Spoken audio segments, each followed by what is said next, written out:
Bonjour, Monsieur Mbouyi. Bonjour, cher Étienne, quelle nouvelle? Oui, nous allons bien, Monsieur Mbouyi. Monsieur Mbouyi, vous êtes ancien représentant de l'UDPS ici en Belgique et nous vous avons appelé pour un échange par rapport à la date du 30 juin qui est passé, les mois passés, donc ça va faire 57 ans que le Congo RDC est indépendant.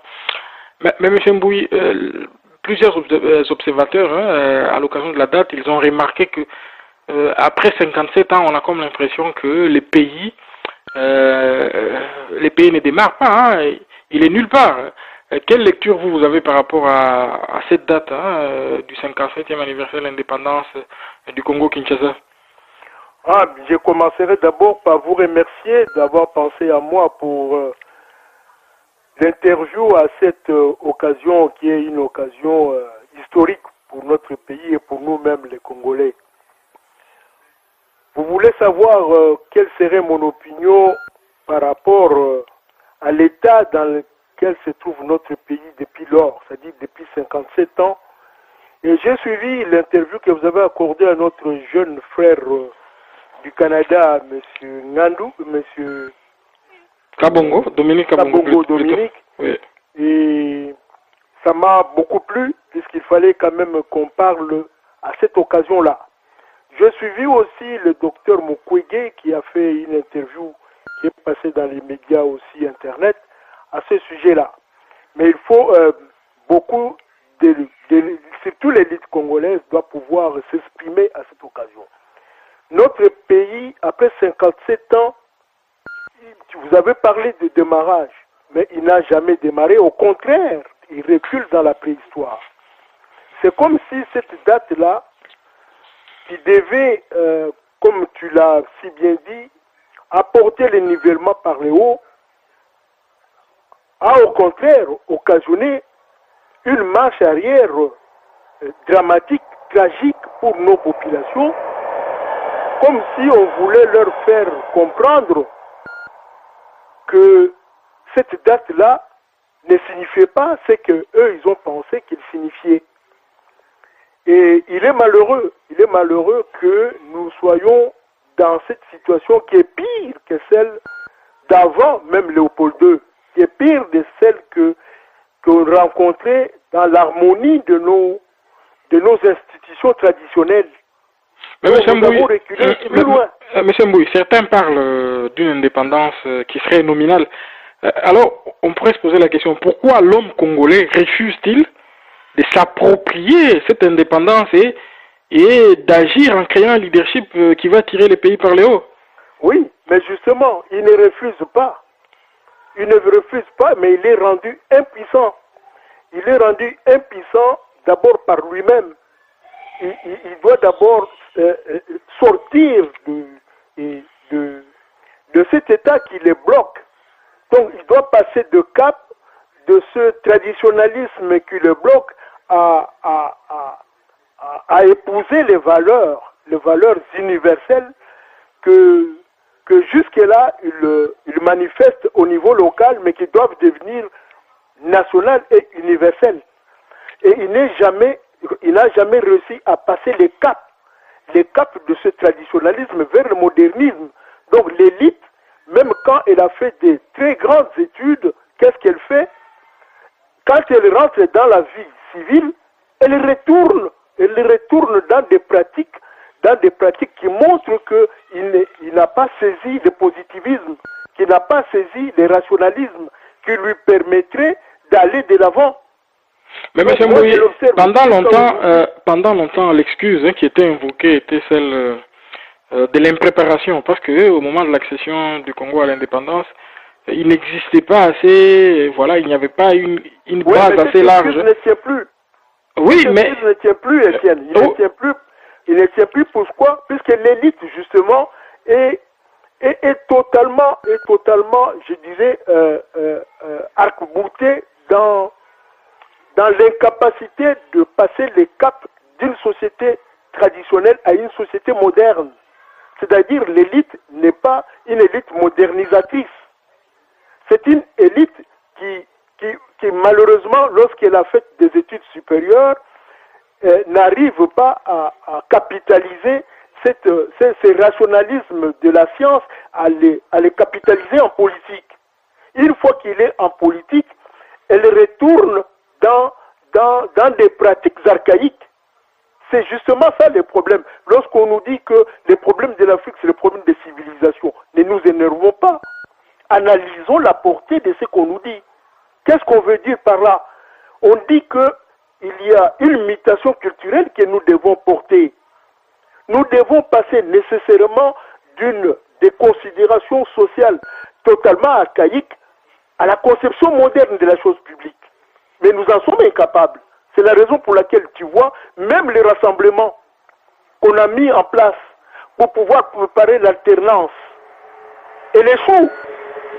Elle échoue puisqu'il y a cette fixation morbide à l'archaïsme.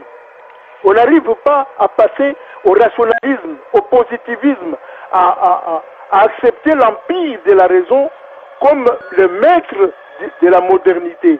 Nous refusons, nous rejetons toujours l'objectivité. Nous allons toujours dans le subjectivisme. Nous allons toujours dans l'égoïsme. Nous allons toujours dans des schèmes qui nous empêchent de prendre en main cette indépendance, comme tu l'as dit. Mais justement, vous parlez de la classe... L'élite doit être une élite modernisatrice. Une élite qui ne se satisfait pas des privilèges du pouvoir.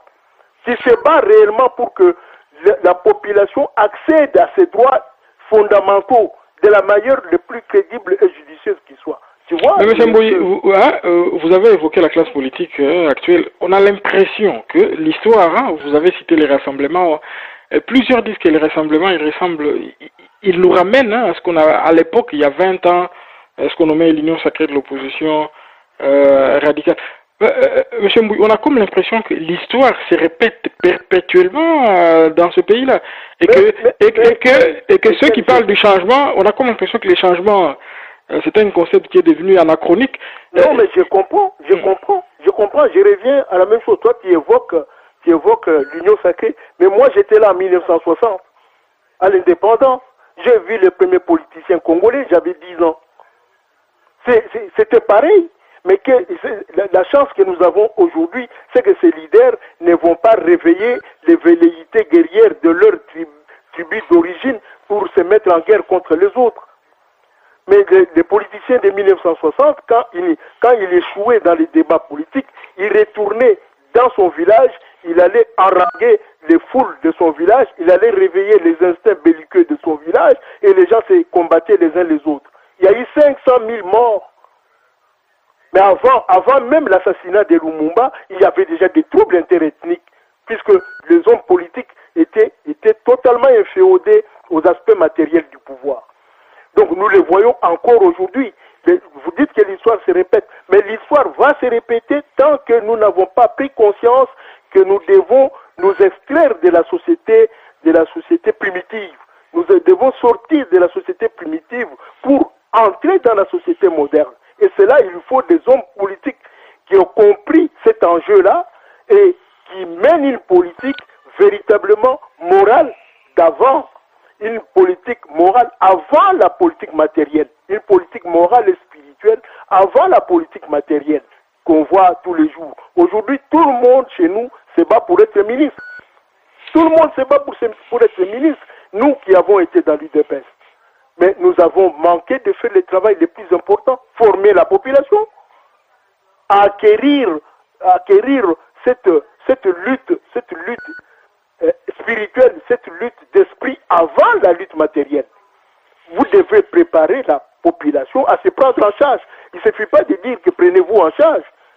Mais ils doivent savoir c'est quoi pour se prendre en charge. C'est quoi? Prendre en charge, c'est connaître d'abord quoi. Oui, M. Mbouyi, on a comme l'impression que les concepts de changement qui est régulièrement, qu'on rappelle de manière récurrente, il semble devenu anachronique. Est-ce qu'il ne faudrait-il pas aller maintenant vers une véritable rupture? Il faut rompre complètement avec les passés? Mais justement, c'est ce que je t'ai dit. Ce passé, c'est lequel? Ce passé, c'est le subjectivisme. Ce passé, c'est la passion. La passion totale. On analyse les problèmes que nous avons par rapport à son propre moi, par rapport à sa propre famille. On n'analyse pas les problèmes qui nous concernent par rapport au destin national, par rapport à l'amour de la patrie, par rapport aux principes. Mais pour pouvoir faire ce travail-là, il faut une élite qui soit préparée à le faire. C'est justement cette élite que nous manquons. Et comme nous manquons cette élite, il n'y a pas de leadership. Mais monsieur Mbouy, est-ce que dans cette rupture, ne faudrait-il pas aller plus loin, c'est-à-dire cette classe politique qui est là et qu'on voit que elle ne fait que patauger, est-ce que ne faudrait-il pas s'en débarrasser et ne faudrait-il pas qu'il y ait ce leadership nouveau que tout le monde appelle de Mais justement, donc toutes les discussions là que tu as avec les acteurs politiques, qu'est-ce que tu cherches? Tu cherches l'émergence de ce leadership là. Donc dans ton fort intérieur, tu te dis que nous devons nous débarrasser comment? Nous n'allons pas nous débarrasser de cette classe politique dont nous sommes nous-mêmes, nous faisons partie. Nous n'allons pas nous débarrasser les chrétiens, ils disent, vous devez naître de nouveau. Naître de nouveau, c'est-à-dire devenir d'autres hommes. Nous devons devenir, nous tous, des autres. Ceux qui en seront incapables seront éliminés par l'émergence de ces nouveaux leaderships dont tu parles. Donc le fait que tu le répètes tous les jours dans la classe politique, mais cela, ça va se faire, Étienne. Cela va se faire, et même ce sera peut-être toi qui prendras ces leaderships-là. Il y en a déjà conscience. Monsieur Mbouy, est-ce qu'il ne faudrait-il pas rompre avec ce schéma de la quête permanente de l'homme providentiel et aller plutôt vers un concept plus impersonnel, voilà, on se mettrait d'accord sur un certain nombre de principes et quelle que soit la personne qui émergerait, et elle aura le soutien de toute la base. Mais justement, ce que tu dis là, pour pouvoir aller dans l'essence du collectif, de rechercher d'abord à mettre en place des principes par rapport à des valeurs bien connues, de discuter par rapport à ces principes, et puis ensuite passer au choix des leaders qui peuvent incarner les principes. Mais c'est ce que nous avons manqué de faire jusqu'ici. C'est ce que, regardez bien comment nous avons évolué dans l'IDPS depuis 35 ans. On ne pouvait pas remettre en cause certains principes. Quand on remet en cause, soit on est comment on dit, on est négligé, soit plus tard on vous éjecte. Donc ce n'est pas seulement l'UDPS, c'est la culture congolaise en général. Oui. Ce n'est pas une culture de débat. Justement, monsieur Mbouy, mais justement, comme vous le dites, le problème, est-ce qu'il n'est pas purement culturel, parce que il semble que chez nous plusieurs s'accommodent de ces schémas de fonctionnement un peu paternalistes. Il faut toujours une figure paternaliste au-dessus pour nous guider. Etienne, mais tu soulignes les points les plus fondamentaux. Le problème est d'abord culturel. Donc lorsqu'on dit d'un problème qu'il est culturel, c'est-à-dire qu'il a une essence spirituelle. La culture est la première création de l'homme. Après sa nature corporelle, la première création, c'est la culture. Donc le problème est essentiellement culturel, comme tu l'évoques. Mais pour sortir de cette culture-là, il faut une mutation. Oui, mais justement, il faut une mutation. Donc, monsieur Mbouy, un grand parti politique comme l'UDPS, est-ce que n'a-t-il pas échoué sur ce point-là, d'avoir inculqué à ses membres un certain nombre de principes qui permettrait aux membres de s'affranchir de ce schéma mental? Mais moi, je te dis que le plus grand échec de l'UDPS, il est là. Tout le monde regardait avec ce regard filial vis-à-vis du pater familias, qui était le leader charismatique. Tout le monde avait des regards sur lui.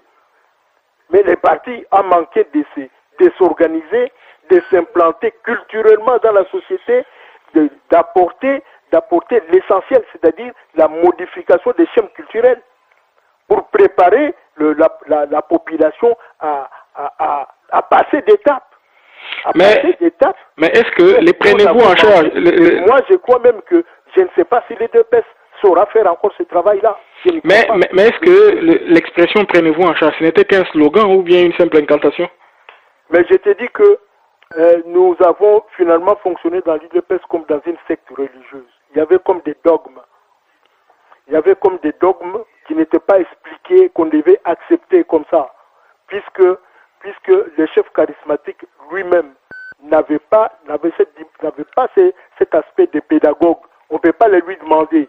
C'est les partis qui devaient s'organiser pour avoir des sous-leaders qui devaient vulgariser le... Donc quand le chef il sort un thème comme ça, on lui demande qu'est-ce qu'il entend par ce thème-là. Il vous donne des explications et vous vulgarisez maintenant les explications de ces thèmes-là.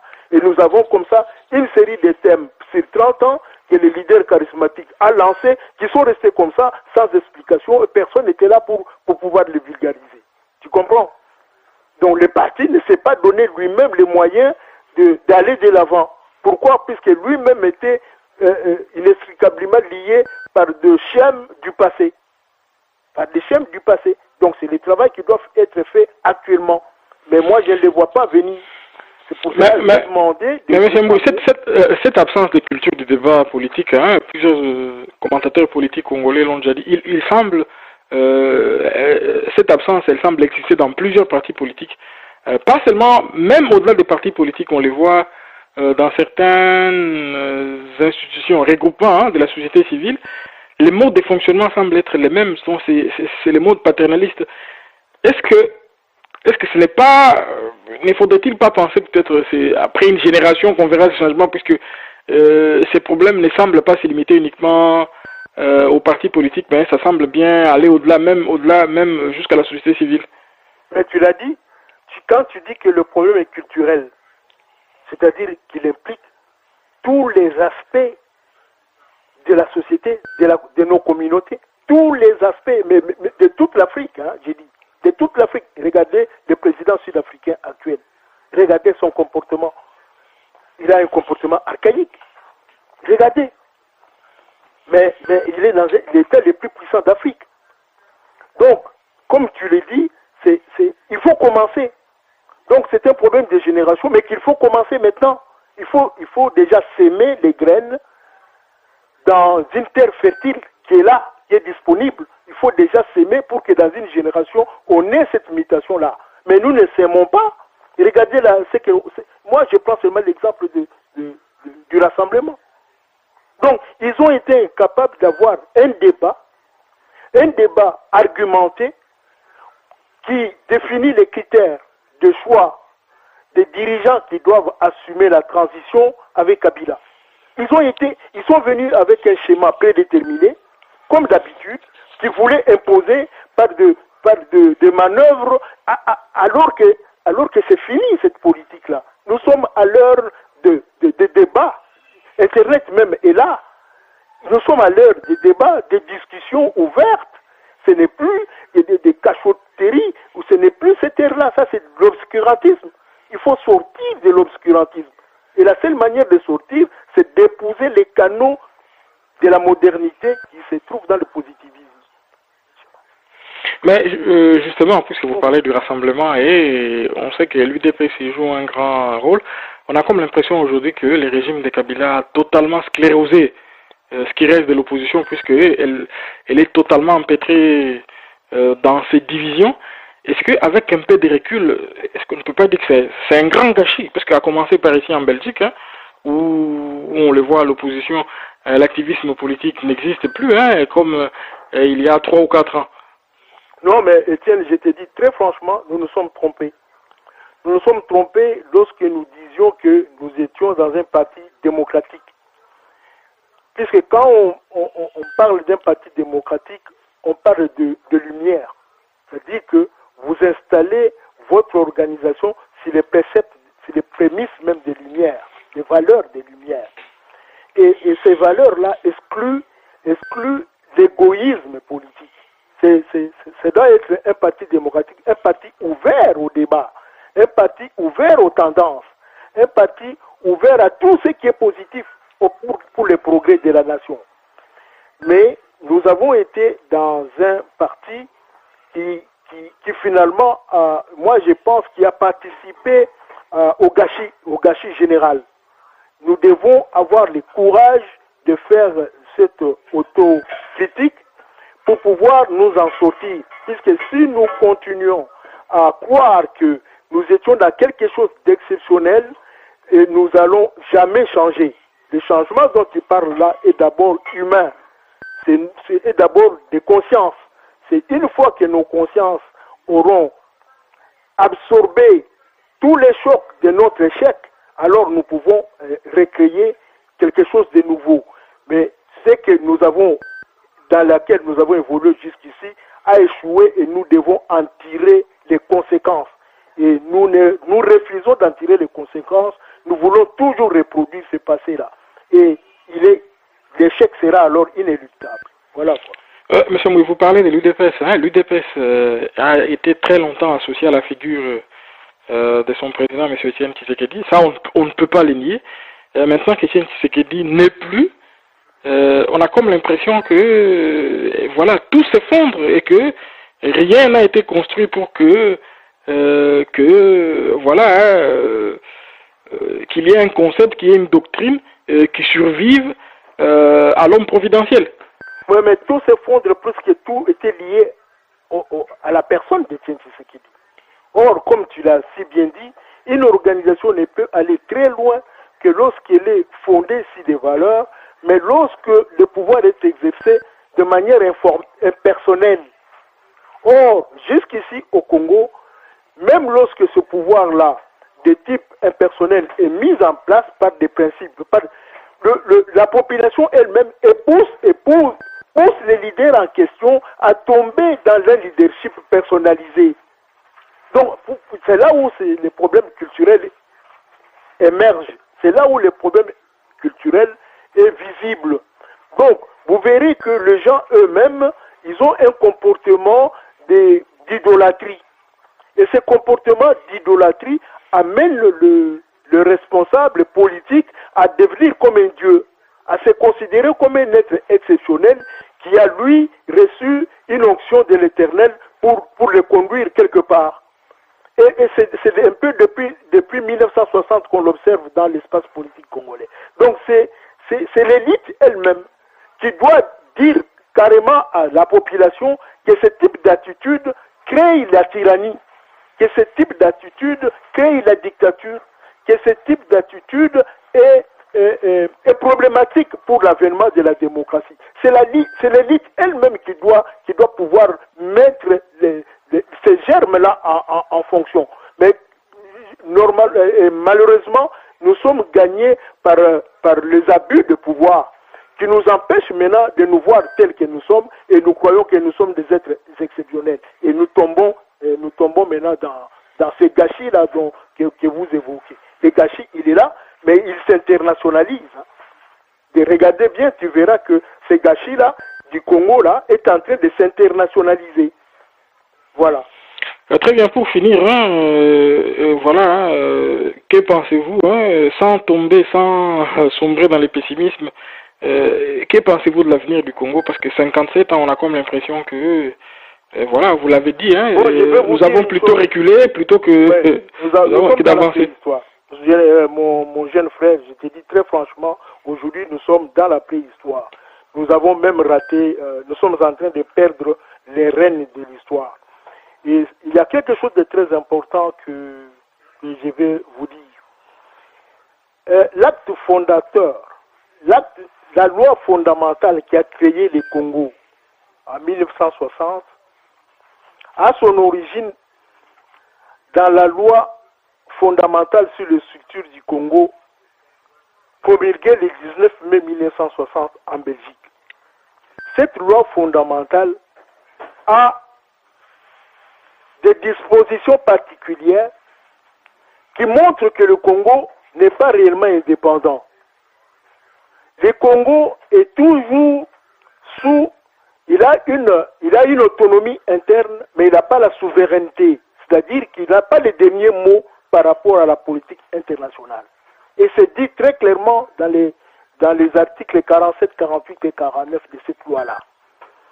Mais il y a quelque chose de fantastique. Donc tous les États du monde se sont servis de ces dispositions-là pour exercer sur le Congo un pouvoir de domination extérieure. Et le jour où on aura encore une discussion avec vous, je viendrai avec cette loi et je vous lirai ces dispositions-là et vous comprendrez la raison supérieure de notre misère. Mais depuis un certain temps, il y a un nouveau gouvernement qui est venu en Belgique, qui est dirigé par un jeune Premier ministre. Ce jeune Premier ministre, après les événements graves du Congo le 19 septembre 2016, il y avait une session de l'Organisation des Nations Unies, une session de l'Assemblée générale des Nations Unies. Et le Premier ministre belge a tenu un discours que les Congolais n'ont pas compris, très important, dans les mots qu'il a prononcés. Il a dit explicitement ceci: nous considérons le Congo comme un État indépendant. Nous considérons le Congo comme un État souverain. Je vous dis, c'est le mot qui complète la loi fondamentale du 19 mai 1960.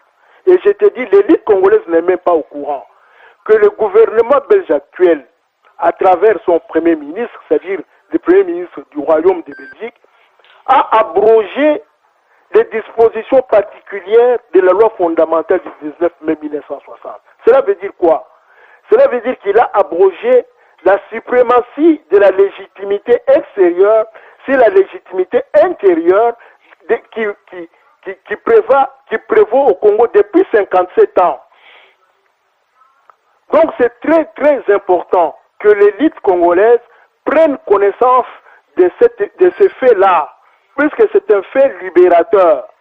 Et qu'à partir de ce fait, nous devons retourner maintenant en négociation avec tous ceux qui sont la matrice de l'oppression qu'il y a au Congo, pour leur démontrer ça. Et maintenant chercher un autre type de partenariat, d'égalité, de droit, dans une nouvelle coopération. Voilà les mots de la fin que je voulais vous dire, et je veux que l'élite en prenne conscience et qu'elle agisse en conséquence. Ah, très bien, merci à vous, M. Mbouy. Merci bien, je vous laisse.